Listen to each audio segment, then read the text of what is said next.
Hey everybody, welcome back to Dr. Chanus Teaches. What we're going to do today in this video is we're going to dig into Ethos. We're going to do a deep dive and help you understand how Ethos functions and the way that it is utilized in the world. So whether it's written, whether it's aural, or whether it's visual. So as a writer or speaker, you can learn how to use the Ethos appeal to seem trustworthy and credible to your audience. Or on the flip side, if you're a student or trying to analyze an argument to see if they're using Ethos, you'll understand if it's being used properly, if it's being able to persuade the audience with trust and credibility. So as with me always is Lou in the back. He'll be helping me explain these things to you. So let's get it started. All right. So for Ethos, the example I want you guys to think about is if you're an astronaut. If you're an astronaut, how would you prove to an audience that you are credible? How could you gain their trust? This is the mission that's imparted upon you with Ethos here. You're going to try and figure out how to use Ethos in various ways. So let's take, for instance, Leland Melvin, who is an astronaut from NASA. Let's think of how he uses Ethos in various ways. So Ethos, as we know, it's the appeal to the audience's sense of trustworthiness or credibility. We want to make sure that we seem, if we're a writer, that we seem trustworthy or credible, or if we're analyzing an argument, we want to know, does this sound credible or is it trustworthy? Now, Ethos is focused on the speaker-writer. So in that sense, it's really the writer or speaker's job to prove that they are honorable, they're credible, they're trustworthy. And we as audience members have to make that decision, right? So it's two ways. The writer or speaker has to seem credible, and the person receiving that is the audience, right? So it's really ultimately up to them. We want to gain the audience's trust by showing different ways that we're credible or trustworthy, that we've done our research, that we know what we're talking about. We can possibly display credentials, right? For instance, in the photo, you see Leland has his spacesuit on. Different patches show you that he's from NASA, the missions he's been on. Behind him, he has a title there that talks about an astronaut story of grit, grace, and chances, that talks about what he's doing. There's also a photo of him in a spacesuit, so that's a visual way. And then I'm sure the speech that he gives here will also give more ethos to the audience. So let's break that down a little bit further of how Leland is showing different ways of using ethos. All right, in his writing, Leland has created a book, Chasing Space, with a fantastic cover there. And there's various ways that in that book he shows ethos in his writing. So for instance, the word choice inside the book shows his experience as an astronaut. So there's particular jargon or vocabulary that astronauts use, scientists use, astrophysicists use, that the everyday person perhaps doesn't use that. So it shows us that he is an expert in his field. He is credible because he knows these specific acronyms that are used by NASA, or specific equations or whatever it may be that astronauts know that we don't. So he sounds like he has the experience. The sources are cited and credible. So in his text, he also cites other experts, so astrophysicists, astronauts, NASA administrators, to seem that he is credible. So by showing you, the reader, that he is citing people, he gives where it came from, when it was published, who said it, it is credible in that sense. He is showing you that he's not hiding anything. He's showing you who are the people in conversation in his text. Finally, to the left there, high quality content. So he has no errors. There are no spelling mistakes. There are no grammatical mistakes in the writing. That helps us as readers believe him, because if it was riddled with errors and grammar mistakes and spaces missing and all these kinds of errors that we don't want in our own essays, it would seem less credible. It would seem like he doesn't know what he's talking about. So we want to make sure that it's high quality content. And that speaks a lot to students. So if you are writing your essay, again, this is why I say ethos is important for you, because if you turn in an essay that is riddled with mistakes, you're going to lose the author's trust in you. You want to make sure it looks polished. And then finally, it sounds confident. So the voice in the text sounds confident. You can tell that Leland Melvin went to space by the way it sounds. He speaks with authority. And the way that the writing is put in this text, you can read that, you can hear that, right? So that's important. On the cover itself, we can think of how there's ethos being shown. You have Leland's name on there. It says he's an astronaut.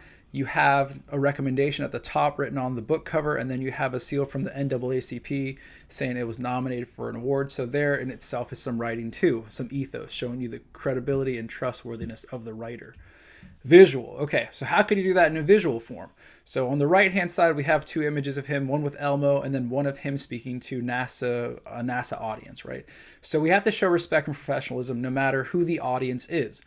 Speaking to kids, speaking to adults, we should show respect and professionalism in both environments, right? We might juggle it a little bit more, less, depending on who the audience is, but we still need to show respect and professionalism to who we're speaking to. The way we dress is also important. So rhetoric is also in dress. So what we wear puts out an argument into the world. Now, particularly in the top photo, he's wearing his flight suit again, and he's matching Elmo. So that's a nice, join there. So it looks like he is also in talks with Elmo. He's there welcoming. He's there. It's more comedic in some sense, right? He's there at the Muppet. In the bottom, he is wearing a suit and jacket, speaking to NASA administrators, and much more formal. So our body language matters. The way that we use our bodies, that we show our bodies, and how we dress gives us visual ethos. Are we credible? Are we trustworthy?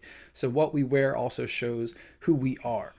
Images match the argument. If he's going to show an image in his speech or his talk or what he's wearing, those should match the argument. So if he's trying to argue that he's a space astronaut, the patches that he's wearing, the posters that he shows in his speech should all match what he's trying to get the audience to believe.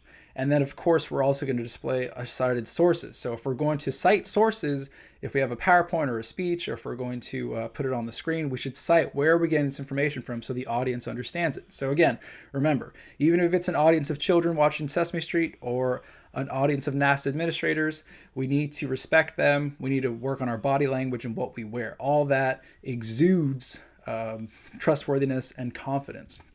Okay, so if he was given a speech, aural, which is linked to sound, he would also have to sound confident, because if he doesn't know what he's talking about, he would trip over his words, he wouldn't know what he was talking about, he wouldn't use the words correctly, so that wouldn't really help us trust him, right? If they speak with authority, that is great. That will help us believe him. If we're going to use music, it should match our message. So if we're trying to persuade people to donate money for a space mission, we're not going to put super depressing music, right? That's usually not going to amp up people to give money. We want to make sure the music matches what we're trying to put forward in our message. And then finally there, the argument isn't delivered with hesitation or issue. So kind of the first one as well. You should be confident. You shouldn't have hesitations. You should know what your idea is that you're trying to put forward. You should also know what some detractions will be. What will some people argue against? So you can be ready for that in order to propel a more confident and more persuasive argument. Okay, so how to use it, right? We know the rhetorical triangle. We've talked about it before. We want a nice mix of ethos, logos, and pathos to form a strong argument. So again, first thing, understand who the audience is. Are they children? Are they NASA astronauts? Are they the everyday person on the street? Who are you trying to persuade or get them to believe in something? You need to understand how they gauge credibility and trustworthiness, because kids have different ways of gauging that than, let's say, adults, right? Think about the audience. Research and prepare. If we're the ones crafting the argument, we should know the field. We should know the arguments. We should know what kind of detractions will be spoken, what kind of things people will argue against us, so we can be prepared. That way we look trustworthy and credible. We know we did our homework. We know exactly what we're going to say. Share your experience or education. So if you are an expert in your field, if you have a certain experience or a certain education, you can share that as your ethos. I tell my students that they have ethos within them because they have gone through experiences that other people have not. Whether they've been to war, they're an immigrant, they experience X, Y, or Z in their lives. That is a place of ethos. You can speak from that experience. Or perhaps they have an education that not many of us have. They have that. They can speak from that. You also want to be open-minded. You don't want to seem that you're going to shut down people for not agreeing with you. You don't want to hear other people's arguments. You don't want to hear other perspectives, because that just seems that you are not open to that kind of discourse or dialogue, right? So we want to seem trustworthy because we are the people that will speak to people that are trying to, shoot down our ideas or, trying to bring up another idea. Fine. You want to be respectful in that sense. And then finally, you want to show you care about the issue, because if you're trying to get people to do X, Y, or Z, and we're just disinterested, no one's going to want to believe you. You're not really invested in the issue you're trying to promote or trying to help out with, right? So show that you care about the issue by your emotions, your body language, how you speak, the tone, the voice. All those kinds of things help you seem much more credible. All right, so I hope that helps you understand how ethos can function in different ways. So again, it can function in written forms, it can function in visual forms, and aural forms. You will experience these in the world as you go out there. I'm sure you'll now be able to pick them out and say, that person's showing ethos visually or orally, right? All these things matter. They help build the argument. Or if you're writing or trying to present ethos as an appeal in one of your arguments or speeches or songs, you now know how to do it a little bit better, right? So if you enjoyed this video, if it helped you out, please hit the like button. If you have any questions about ethos, put in the comment section. If you want me to do a different video on another topic, let me know in the comment section as well. I'll also put the subscribe button up here somewhere so you guys can subscribe to the channel if you want to learn more about rhetorical appeals or just writing. I appreciate it. Good luck with writing your arguments, and I'll see you guys next time in a video.